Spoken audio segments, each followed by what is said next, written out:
So when I started writing Toy Story 3, of course, I thought I knew what a decent midpoint was. Like usually at the midpoint, you change the direction of your story, you deepen the stakes of your story, and you lay out all the exposition of your story. And a lot of times what you're also doing is creating a crisis that forces your hero to look within and to recognize an inner flaw that they were previously blind to. Okay, so the clip I'm going to show you is not from the first draft. This clip is actually pretty close to the final version of the midpoint.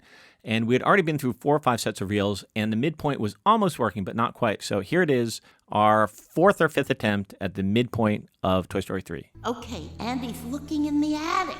Wait, there's Mom. Why is he so upset? Oh no! Oh, this is terrible! He's looking for us. Andy's looking for us. He's looking for us? So Andy does want us. I knew it. I just knew it. I think he did mean to put us in the attic. Well, then Woody was telling the truth. Holy cow. And you didn't believe him. Hey, you didn't believe him either. Guys, we gotta go back. But he's leaving for college. In 2 days. We gotta tell Buzz. Where the heck is he?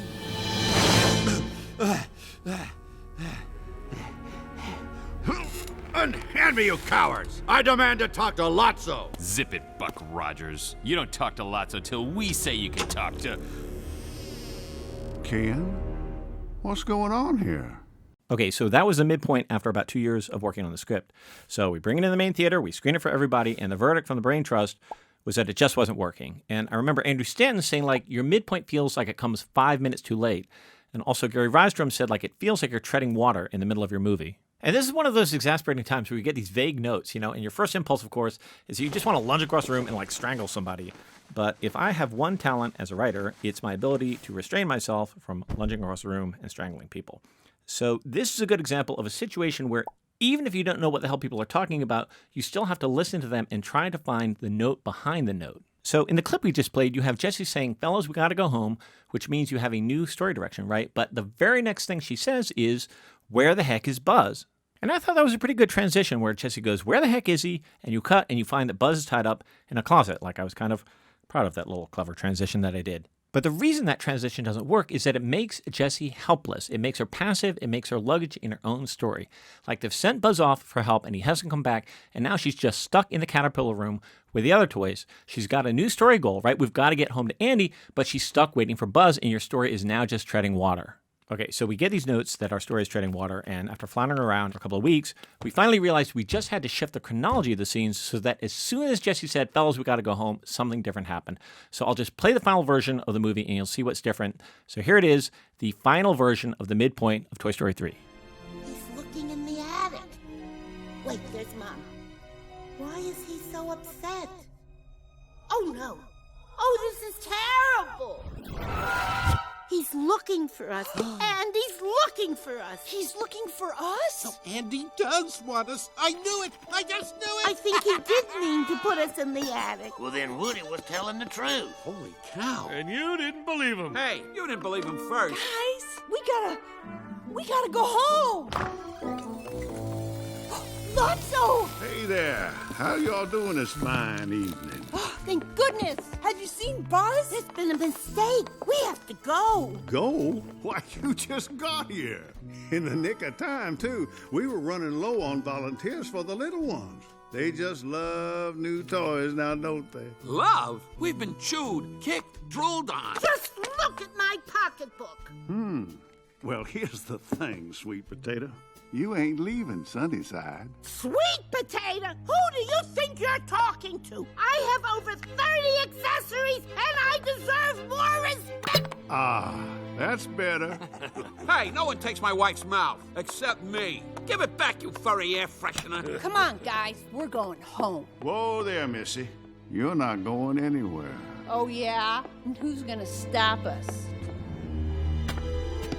So there it is, ba-boom. Buzz is going to stop them. So the difference is previously you had a change in the direction of your story, right? Jusay says, we got to go home, but then she just says, where the heck is Buzz? And your story is left treading water. Now, in this new version, when Jusay says, we got to go home, ba-boom, the instant she says that, the door opens and Lotso walks in and says, you're not going anywhere, Missy.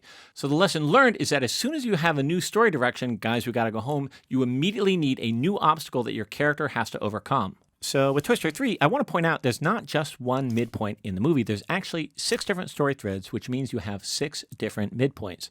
So first of all, you have Andy's story, right? And Andy starts out, and it seems like he doesn't really care about the toys, right? He puts Woody in the college box, but otherwise he calls the toys junk. And it seems like he just doesn't care about them anymore. And then the other story thread is that you have the toys. Like the toys feel like, oh my God, Andy doesn't care about us anymore. So they decide, well, screw Andy, we're going to donate ourselves to Sunnyside Daycare. Then you have Lotso's story. You go to Sunnyside, you meet Lotso, and oh my God, like Lotso's like the friendliest, warmest, most welcoming guy in the world. You also have Buzz's story. Like Buzz is the leader of the group. Like he's the most capable toy, and he's the only one who can get through the transom. So now Buzz is going off to find Lotso and get them all moved out of the caterpillar room and into the butterfly room. Then you also have the Ken and Barbie story. They fall madly in love right away, and they take off in this state of romantic bliss. And then you have the Sunnyside story thread, which initially it seems like it's the nicest place in the world. Like it's the perfect haven for outgrown toys. Plus, you also have Woody on his own separate story thread because he's left Sunnyside and he's on a mission now to get back to Andy's house before Andy leaves for college. So what happens at the beginning of this scene is that Mrs. Potato Head looks through her lost eye and you reveal that Andy does want the toys. Like Andy was acting all cool when his mom was around, but really he did mean to put the toys in the attic and he really does care about them. So that's a reversal in the Andy story. Then 10 seconds after that, you change the toy story because they say, oh my God, like if Andy still cares about us, that means we have to go home. So you change the direction in the toy story. So 10 seconds after that, you have Lotso walk in the door. And now he's not such a friendly, welcoming guy anymore. He says, you guys aren't going anywhere. And you reveal that Lotso is actually a bad guy. And then 10 seconds after that, you have Buzz show up, and Buzz is no longer a helpful ally. He has actually become an obstacle. He's now a deluded prison guard who is preventing the toys from leaving. And then 10 seconds after that, you have Barbie show up, and she says, Ken, what's going on here? And suddenly they're no longer madly in love, and she breaks up with him. And 10 seconds after that, you show that all the toys get herded up and put into cubbies, and you reveal that Sunnyside isn't such a warm and welcoming place. After all, Sunnyside is actually a prison. And then all those reversals happen in one scene in less than 3 minutes, and I'm sorry, but that's just a good midpoint for the whole movie. And in the very next scene, you cut to Woody, and he Googles the address to Andy's house, and he realizes, oh my God, like I'm right around the corner, like he's just a few blocks away from achieving his second act goal of getting back to Andy's house before Andy leaves for college. But then Woody hears a story from Chuckles the Clown about how Lotso took over Sunnyside and turned it into a place of ruin and despair. So now there's a midpoint reversal in Woody's story too, because now Woody has to go back to Sunnyside and rescue all his friends. And this is why, as a writer, it's sometimes helpful to look at your story from 30,000 feet, because when the Brain Trust said your midpoint feels like it's coming 5 minutes too late, they were exactly right. What happened in the old version of the scene was that we did the midpoint reversal in the Andy story, like Andy still cares about his toys, and then a midpoint reversal in the toy story. But then we had a problem because we had 5 minutes elapse before we did a reversal in the Lotso story, the Buzz story, the Ken and Barbie story, the Sunnyside story, and the Woody story. And that 5-minute lapse meant that there was a lull, and the story was just treading water. So as a writer, if you just go up to 30,000 feet and you x-ray your story in formal terms, you'll see there are 6 different story threads, and there are 6 different story reversals happening, and you'll just logically see that they should all happen at the same time in the same scene. That's just good storytelling. So a story note that can sound incredibly vague, like your midpoint comes 5 minutes too late, is actually describing a structural problem very accurately. Some of your midpoints are separated from each other by 5 minutes. So for a midpoint, the lesson learned is that every time you have a new direction in your story, that requires a new story obstacle.